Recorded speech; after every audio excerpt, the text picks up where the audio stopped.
menjelaskan bagaimana pandangan saya terkait materi kelompok kami, yaitu Pancasila sebagai sistem etika.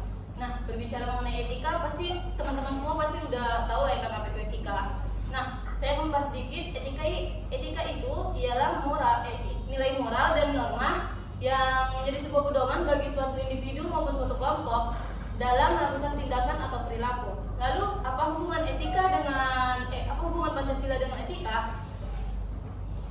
Pancasila sebagai sistem etika ialah moral yang bisa direalisasikan pada perbuatan yang dapat dilihat sehingga melibatkan banyak aspek kehidupan. Misalnya di zaman sekarang ini kan banyak nih kayak manusia yang hidup tanpa berasaskan Pancasila. Terus juga banyak yang tidak mematuhi aturan, hidup mementingkan dirinya sendiri tanpa memikirkan orang lain. Terus kan banyak juga nih permasalahan di negara kita yang tercinta ini kan. Contohnya permasalahan kesadaran akan perpajakan, terus juga masalah korupsi. Padahal kan masalah korupsi lah kan. Masalah korupsi ini kebanyakan malahan yang terlibat itu pejabat negara kita yang seharusnya kan tujuan mereka itu untuk memajukan negara kita. Namun malah mereka menjadi tersangka, menjadi yang berperan langsung dalam sebuah permasalahan di negara kita itu. Lalu juga ada masalah lingkungan. Masalah lingkungan ini gak usah jauh-jauh lah ya kan. Kita lah sebagai mahasiswa pasti kayak kurang sadar akan pentingnya menjaga kebersihan. Kayak buang sampah sembarangan masih ada. Mungkin di antara kita ada lah, tapi nggak tahu lah ya kan. Pokoknya sadar diri kita masing-masing ya. Terus juga masalah dekadensi, masalah narkoba lagi. Masalah narkoba itu kayak dari dulu sampai sekarang kayak terselesaikan gitu ya. Nah, dari permasalahan itu, jadi kita tahu pentingnya Pancasila itu sebagai sistem etika itu apa gitu. Nah, jadi pentingnya Pancasila itu sebagai sistem etika sebagai kerangka acuan dalam mengevaluasi nilai-nilai norma dan moral dalam kehidupan kita dalam berbangsa dan bernegara. Oke, jadi langsung ke studi kasus saya deh kan. Nah, studi kasus yang akan saya bawakan, mungkin teman-teman sekalian udah pada tahu ini berita ini, ataupun ada juga sebagian kalian yang udah menonton videonya ya. Jadi studi kasus yang saya bawakan itu yaitu mahasiswa KKN di Universitas Mataram diusir oleh warga sekitar dikarenakan video viral. Nah, kronologi dari video viral itu maksudnya yaitu mahasiswa itu membuat video konten di salah satu media sosial yaitu di TikTok dengan mengikuti tren, yaitu dia dengan buat video itu contoh videonya kayak gini. Kalian liburan semester mana paten? KKN lah, KKN bulan di mana? Di Limpul 50. Bungus lah, air nggak ada, kata mereka kan. Terus juga mandi di masjid, ongkos bayar pula itu. Jadi tempat tinggal orang itu katanya bayar gitu. Nah, jadi gitulah kira-kira ujar mahasiswa KKN itu kan. Jadi dari video tersebut kan memang kayak sepatutnya nggak sih mereka diusir karena memang kurang etika dalam video tersebut. Kita seharusnya harus menjaga nilai adat, harus menjaga adat kita, moral kita, etika kita di dalam lingkungan itu kan. Karena kita pun nanti bakal menjadi contoh gitu bagi masyarakat sekitar. Nah, seharusnya kita menjadi contoh gitu. Seharusnya kita menjadi contoh bagi masyarakat sekitar gitu ya. Seperti yang tercantum dalam butir-butir Pancasila, yaitu pada sila kedua, kemanusiaan yang adil dan beradab. Nah, terus juga kan namanya kita KKN pasti kita di situ mengabdi ya kan beberapa hari. Nah, seharusnya kita itu lebih menghargai pemberian dari masyarakatnya gitu. Apa yang diberikan ya udah kita coba terima aja. Walaupun ya terkadang pemberian dari masyarakat itu kayak kurang di kita lah, kayak kurang pas di kita, nggak sesuai sama yang kita inginkan. Tapi ya coba menghargai aja sih, mencoba ikhlas. Namanya bagian pun juga KKN itu cuma beberapa harinya, bukan bakal setiap hari kita tinggal di situ gitu kan. Terus juga dalam perihal pembuatan konten, seharusnya kita sebagai mahasiswa itu dapat memfilter dalam pembuatan konten. Jangan dalam membuat video konten itu jangan banyak hal negatifnya. Seharusnya kita harus mencari pembuatan video tapi yang banyak hal positifnya. Karena kalaupun banyak hal negatifnya kan, itu bakal jadi bumerang ke diri kita sendiri. Contohnya ini kayak mahasiswa kakak ini kan, dia buat video konten, terus video konten itu banyak hal negatifnya. Jadi kan video konten banyak hal negatifnya. Nah, dianya itu kan jadi kayak mengandung hasutan, pertikaian.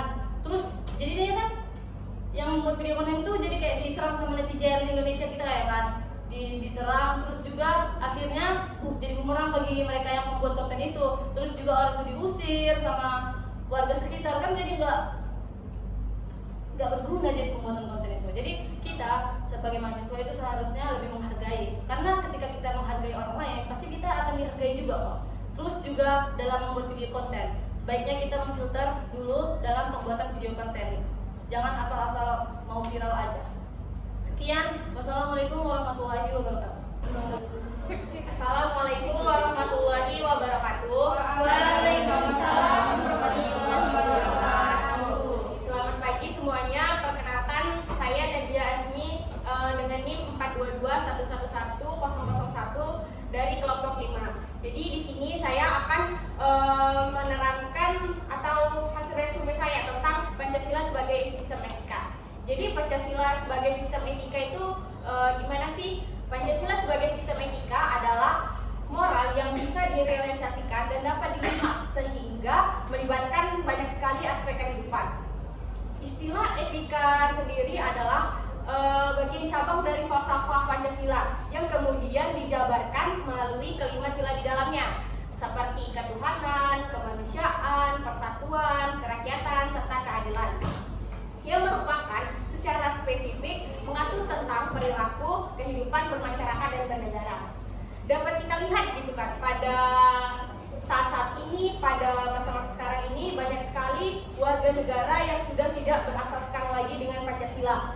Maka dari ini Pancasila bisa menjadi sistem etika yang sangat kokoh. Dapat dilihat berdasarkan nilai Pancasila yang ada, ini tidak hanya bersifat keabsahan, tetapi dia juga realistis dalam penerapan. Apabila nilai-nilai Pancasila itu betul-betul kita mengerti, kita pahami setiap kandungan nilai Pancasilanya, ini bisa memusnahkan tingkat kesenjangan dan kejahatan moral yang terjadi di aktivitas kita dalam bermasyarakat dan bernegara. Etika secara normatif bisa membentuk suatu tumpuan atas perbuatan benar, dan secara tuntutan dapat membentuk sudut pandang, tinjauan atas nilai dan kebebasan yang bertumbuh pada warga negara. Sebenarnya Pancasila sebagai sistem etika ini bisa dapat banyak diartikan gitu kan. Bisa juga diartikan sebagai suatu pemikiran yang dirancang khusus untuk memberi pedoman, tuntutan bagi masyarakat Indonesia dalam bersikap. Adapun masalah dalam kehidupan kita bernegara ini yang dapat diminimalkan dengan adanya Pancasila sebagai sistem etika. Yang pertama itu ada masalah korupsi. Korupsi akan bersikap merajalela karena para penyelenggara negara tidak memiliki rambu-rambu normatif dalam menjalankan tugasnya. Para penyelenggara negara ini tidak dapat memberikan batasan gitu, mana yang boleh, mana yang tidak, dan mana yang bebas, mana yang tidak. Jadi ada kan di tahun 2015 di 188 negara. Jadi Indonesia ini menduduki peringkat ke-88 dengan urutan negara paling korup di dunia. Jadi kan sudah jelas gitu kan dengan pernyataan ini, hal ini menunjukkan bahwa masih banyak kita temukan gitu para pelaku pejabat publik yang etika dan moralnya itu kurang standar dengan nilai moral Pancasila. Yang kedua itu ada masalah dekadensi. Dekadensi moral ini mengikis moralitas dan akhlak kehidupan bermasyarakat, terutama generasi muda, generasi kita saat ini. Kenapa dibilang terutama generasi muda? Karena generasi muda yang pendidikan karakternya itu kurang memadai, dia akan dihadapkan nilai pluralitas melanda Indonesia sebagai akibat dari pengaruh globalisasi, sehingga ini yang akan menyebabkan mereka nanti akan kehilangan arah.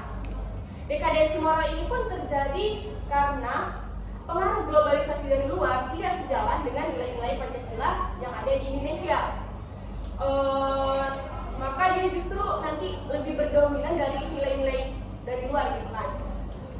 Fenomena dekadensi moral ini pun mengekspresikannya lewat tayangan berbagai media massa.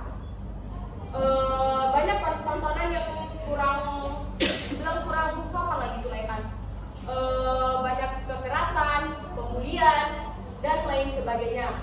Contoh-contoh dekadensi moral lainnya pun itu seperti penyalahgunaan narkoba, kebebasan tanpa batas, terus ada juga rendahnya. Ini yang sekarang masih sering banyak terjadi, rendahnya rasa hormat terhadap orang yang lebih tua, menipis rasa kejujuran, dan tawuran di atas sekolah. Jadi contoh singkat saja, contoh studi kasus yang saya ambil itu seorang nenek-nenek yang ditendang oleh sekelompok anak sekolah. Ini cerita fakta ya, yang terjadi di Tapanuli Selatan. Jadi di video tersebut menerangkan ada seorang nenek-nenek di pinggir jalan gitu kan, jalan besar.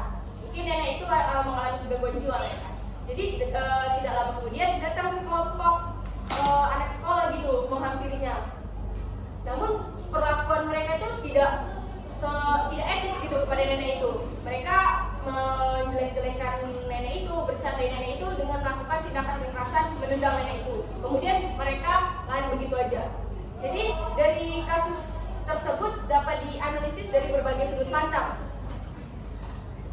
Yang pertama ada dalam pandangan hukum. Dalam pandangan hukum, kasus kekerasan ini bisa dapat dianggap tindakan hukum, terutama bisa apabila nenek itu mengalami cedera gitu kan. Cedera. Jadi dapat dikaitkan dengan pasal yang berkaitan dengan penganiayaan atau kekerasan. Yang kedua, dalam perspektif moral, tindakan ini melanggar nilai-nilai moral yang ada di dalam nilai Pancasila. Seperti yang kedua, sila kedua, kemanusiaan yang adil dan beradab. Jadi solusinya yaitu yang pertama kita bisa melakukan tindak lanjuti kepada kasus-kasus pelaku seperti ini. Contohnya kasus ini sudah ditindaklanjuti oleh Polres Tapanuli Selatan. Yang kedua, kita melakukan webinar atau seminar kepada anak-anak sekolah tentang pentingnya Pancasila sebagai sistem etika. Yang terakhir, kita harus memberikan kebijakan dan mekanisme terhadap pengaduan yang tepat ketika kita menjumpai kasus-kasus seperti ini. Baiklah, sekian dari penjelasan singkat tentang Pancasila sebagai sistem etika dari saya. Jika ada kekurangan mohon dimaafkan. Saya akhiri dengan wassalamualaikum warahmatullahi wabarakatuh. Waalaikumsalam. Selamat pagi semuanya. Pagi. Perkenalkan, saya Nasma Nurul. Di sini saya akan menjelaskan sedikit tentang Pancasila sebagai sistem etika.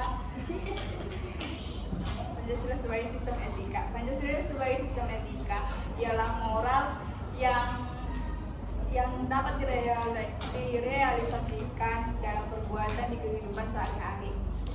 Tujuan Pancasila sebagai sistem etika ini dapat dilihat dari nilai-nilai dan isi-isi dari Pancasila itu tersebut, yaitu terdapat sila-sila Pancasila yang yaitu ketuhanan, kemanusiaan, persatuan dan kerakyatan serta keadilan.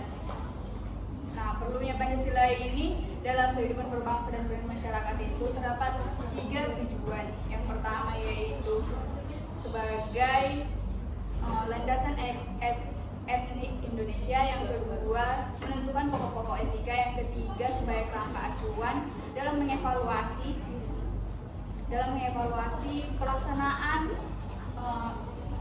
pelaksanaan penilaian nilai-nilai etika dan moral di dalam kehidupan bermasyarakat, berbangsa dan bernegara. Nah, dilihat dari sumber historisnya, Pancasila sebagai sistem etika ini di masa Orde Lama itu belum terlalu ditegaskan, tapi dalam kehidupan masyarakat sendiri nilai-nilai moral itu telah terdapat dalam pandangan hidup bangsa.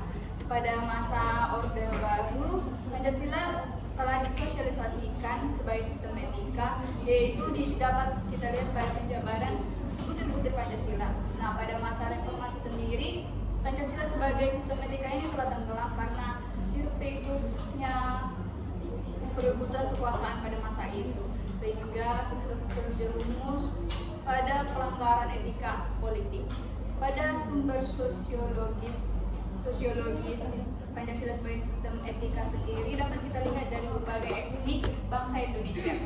Dari sumber politis dapat kita lihat dari nilai-nilai norma-norma dasar dalam penyusunan peraturan perundang-undangan di Indonesia. Esensi Pancasila sebagai sistem etika ini yang pertama ada 5. Yang pertama, sila ketuhanan, di mana Pancasila sebagai sistem etika meyakini bahwa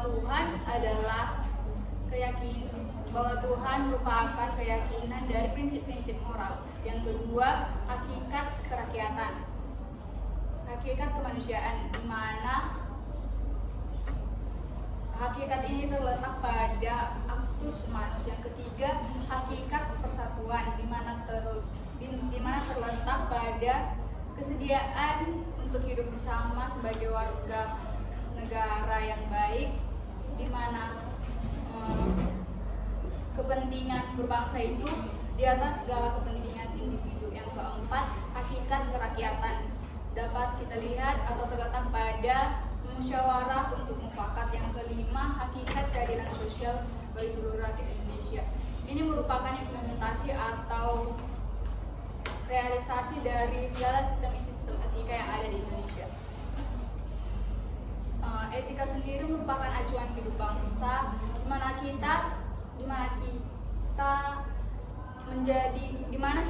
di mana Pancasila sebagai sistem etika itu menjadi acuan hidup kita dalam menjalani kegiatan sehari-hari. Pancasila sendiri merupakan ideologi bangsa Indonesia yang menjadi patokan dalam melakukan segala hal yang ada di kehidupan kita sebagai bermasyarakat, berbangsa, dan bernegara. Langsung saja pada studi kasus kali ini saya mengambil studi kasus tentang terorisme yang mengatasnamakan beragama. Ini sudah banyak terjadi di Indonesia, dan mungkin di kita masing-masing pernah mendengar atau pernah melihatnya di berita. Saya akan mengambil contoh, yaitu pengeboman Bali pada 2002. Pengeboman Bali ini termasuk terorisme terbesar dalam sejarah Indonesia. Pengeboman Bali ini terjadi pada 12 Oktober 2002 yang terletak di Jalan Legian, Kuta Bali. Pada kasus terorisme ini sangat banyak korban jiwa yang terdapat ya. Dan kebanyakan adalah wisatawan asing yang sedang berlibur ke Indonesia, ke Bali itu sendiri. Latar belakang dari pengeboman ini sendiri yaitu karena rasa unsur balas dendam karena terjadinya kerusuhan di Poso dan di Ambon, di mana pada kerusuhan tersebut banyak sekali umat Muslim yang menjadi korbannya. Terorisme juga beranggapan pengeboman ini layak karena Bali itu sendiri termasuk tempat maksiat dan tidak sesuai pada ajaran Islam. Nah, dari kasus ini kita dapat melihat ya, untuk solusi ke depannya agar tidak terjadi lagi hal-hal seperti ini, yaitu yang pertama, moderasi beragama. Moderasi beragama ini yang berarti mempelajari agama kita sendiri dengan seluruhnya tanpa adanya kesetimpangan, penyimpangan, dan melebih-lebihkan dalam beragama ini sendiri. Moderasi beragama ini sendiri juga yaitu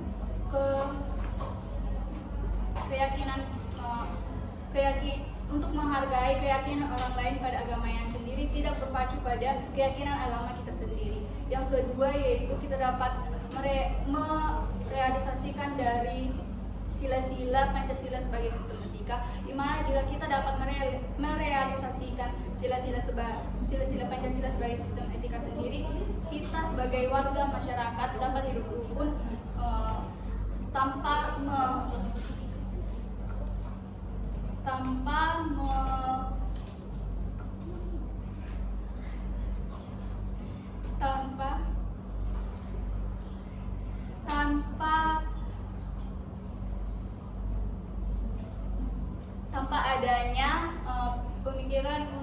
membedakan antara ras, golongan, agama, dan juga suku bangsa. Kita juga dapat meningkatkan keadilan dalam berkeyakinan. Sekian yang dapat saya sampaikan. Terima kasih.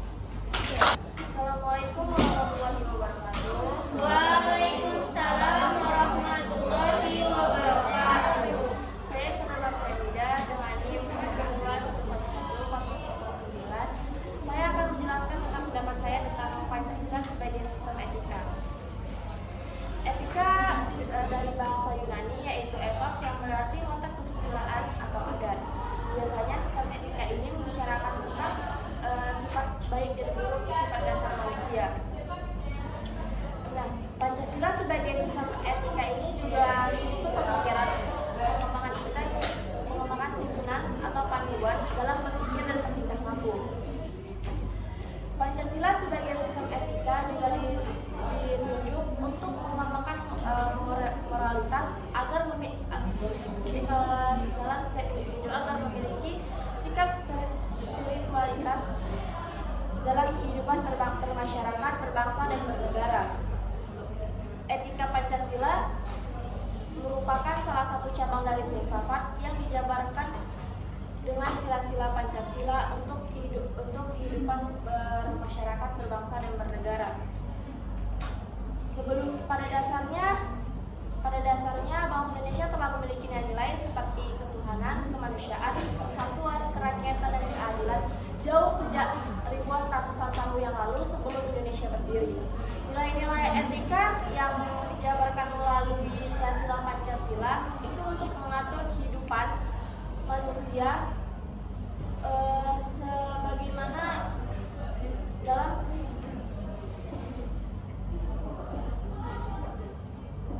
dalam segala aspek kehidupannya.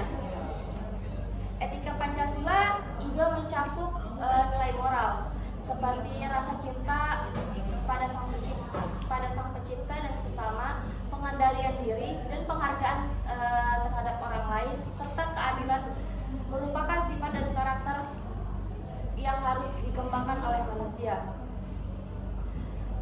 Penilaian moral dapat dilihat dari 3 lembaga, yaitu esensi, forma, dan ekspresi. Artinya, ketika seseorang telah menjalankan ibadah sesuai dengan agamanya masing-masing, hal tersebut sudah jelas bahwa dia telah menjalankan sila pertama, yaitu sila ketuhanan yang Maha Esa. Namun, penilaian lain yang mempertimbangkan esensi yaitu motivasi yang melatar belakangi bagaimana ibadah tersebut. Apakah hanya sekedar sifat keutamaan atau hanya formalitas saja yang untuk menggugurkan kewajiban atau hanya mengharapkan adanya imbalan. Jika dilihat dari aliran-aliran etika, maka etika Pancasila lebih cenderung ke etika keutamaan, walaupun tidak mengalihkan atau tetap mengingat etika teologis dan deontologis. Etika keutamaan lebih mendominasi karena mencerminkan keempat tabiat kesalihan, yaitu yang pertama ada kebijaksanaan, kesederhanaan, keteguhan, dan keadilan. Dan di sini saya akan melanjutkan tentang studi kasus yang saya ambil. Saya mengambil studi kasus tentang bully. Bully ini biasanya udah nggak awam lagi lah kan kita dengarkan. Terus bully saya mengambil kasus bully dari SMK Negeri 7 Tangerang Selatan. Terus bully ini terjadi karenanya adanya senioritas. Senioritas ini biasanya terjadi pertamanya karena adanya pertama awal masuk sekolah. Biasanya kan pertama awal masuk sekolah itu terjadi senioritas. Nah, karena adanya senioritas itu makanya terjadi adanya bully. Dan kita sudah mewajarkan hal itu. Seharusnya itu tidak boleh karena itu telah mencoreng nilai sila kedua, yaitu kemanusiaan yang adil dan beradab.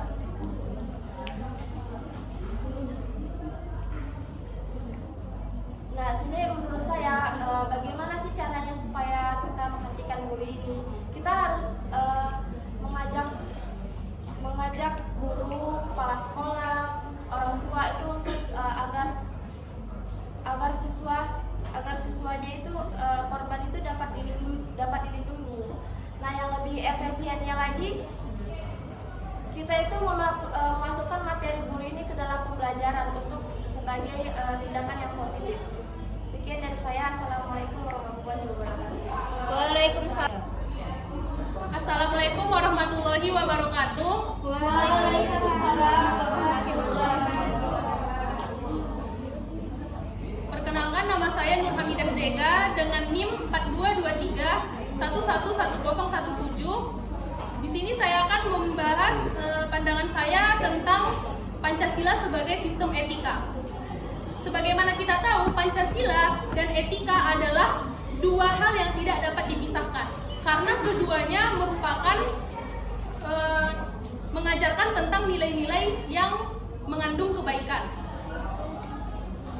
Etika Pancasila adalah etika yang mendasarkan penilaian baik dan buruknya nilai-nilai Pancasila, yaitu nilai ketuhanan, nilai kemanusiaan, nilai persatuan, nilai kerakyatan, dan nilai keadilan. Suatu perilaku dikatakan baik bukan hanya karena tidak bertentangan dengan nilai-nilai Pancasila saja, tetapi bagaimana meninggikan nilai-nilai Pancasila itu sehingga bermanfaat bagi orang lain. Nah,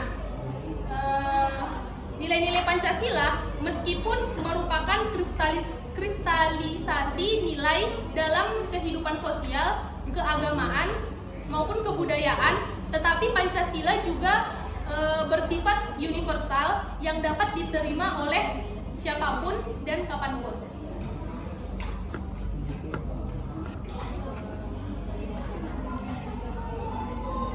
Etika Pancasila berbicara tentang nilai-nilai yang sangat mendasar dalam kehidupan manusia.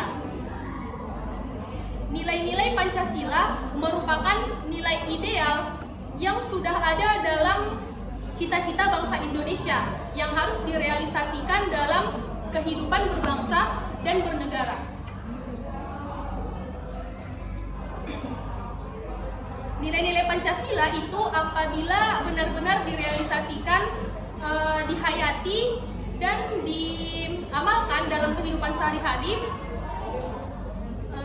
tentunya akan meminimalisir tindakan kejahatan, tindakan kriminalitas dalam masyarakat berbangsa dan bernegara. Makanya etika dalam Pancasila itu sangat penting untuk direalisasikan dalam kehidupan masyarakat maupun bernegara.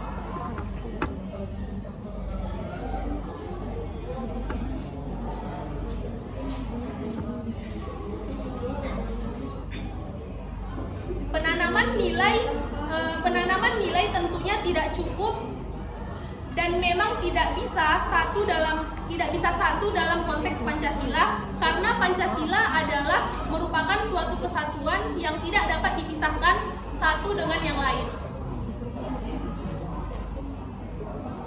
Baiklah, saya akan menyampaikan studi kasus yang saya ambil, yaitu tentang bullying yang dilakukan oleh mahasiswa UIN Jambi kepada mahasiswi yang bercadar. Nah, sebagaimana kita tahu videonya dalam media sosial, teman-teman sendiri sudah melihatnya mungkin. Nah, di situ mahasiswa itu membuli mahasiswi yang bercadar dalam lift sehingga pintu liftnya tak kunjung tertutup. Jadi mereka terus membuli. Mereka udah keluar mahasiswanya, dan mahasiswi yang bercadar itu dalam lift dan satu temannya yang tidak bercadar. Nah, mereka membuli mahasiswi bercadar itu sehingga membuat pintu lift tidak kunjung tertutup.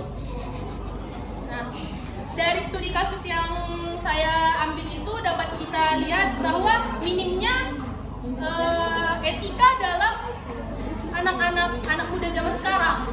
Nah, solusi solusi menurut opini saya.